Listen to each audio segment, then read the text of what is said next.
അത് സ്റ്റിച്ച് ബോളിലും കളിക്കുന്നുണ്ട്, ടെന്നീസ് ബോളിലും കളിക്കാറുണ്ട്. പക്ഷേ ഇപ്പോൾ കളിച്ചിട്ട് കുറച്ച് നാളായി, ഏകദേശം ഒരു വർഷത്തോളമായി ടെന്നീസ് ബോൾ കളിച്ചിട്ട്. സ്റ്റിച്ച് ബോളിലാണ് കളിക്കുന്നത്. രണ്ടും രണ്ട് ടൈമിംഗ് ആണ്, രണ്ടും രണ്ട് ബോളിൻ്റെ വ്യത്യാസം തന്നെ വലിയൊരു കാര്യമാണ്. അപ്പോൾ അതുകൊണ്ട് തന്നെ എന്താണെന്ന് വെച്ചാൽ ക്രിക്കറ്റിനോടൊരു പാഷൻ കൊണ്ടാണ് ഈ ഒരു രംഗത്ത് ഞാൻ നിൽക്കുന്നത്.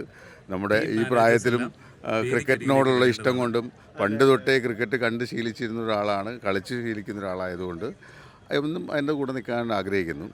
പക്ഷേ ആ ഒരു പാഷൻ കൊണ്ട് എനിക്കുണ്ടായ എന്താ പറയുക, ഒരു ഭാഗ്യമെന്ന് പറയുന്നത് ഇന്ന് ഇന്ത്യൻ ക്രിക്കറ്റിൽ സ്റ്റാറായി നിൽക്കുന്ന, പ്രത്യേകിച്ച് നമ്മുടെ മലയാളി ക്രിക്കറ്റിൽ ഏറ്റവും സ്റ്റാറായി നിൽക്കുന്ന സഞ്ജു സാംസൻ്റെ കൂടെ കളിക്കാനുള്ള ഒരു ഭാഗ്യം ഉണ്ടായിട്ടുണ്ട്. മെഡിക്കൽ കോളേജ് ഗ്രൗണ്ടിൽ വെച്ചിട്ട് സഞ്ജു ഞാൻ ഒരു ടീമിലായിരുന്നു. അതെ, അന്ന് സഞ്ജു വേണ്ട 30 എങ്ങാണ്ട് എടുത്ത് ഔട്ടാവുകയായിരുന്നത്. അന്ന് സ്റ്റാർ സ്പോർട്സ് ഒക്കെ അത് കവർ ചെയ്തിട്ടുണ്ടായിരുന്നു. അത് അന്ന് സഞ്ജു രഞ്ജിയിലൊക്കെ കളിക്കുന്നുണ്ട്. ഐ പി എല്ലൊക്കെ കളിച്ചതിന് ശേഷമാണെന്ന് തോന്നുന്നു.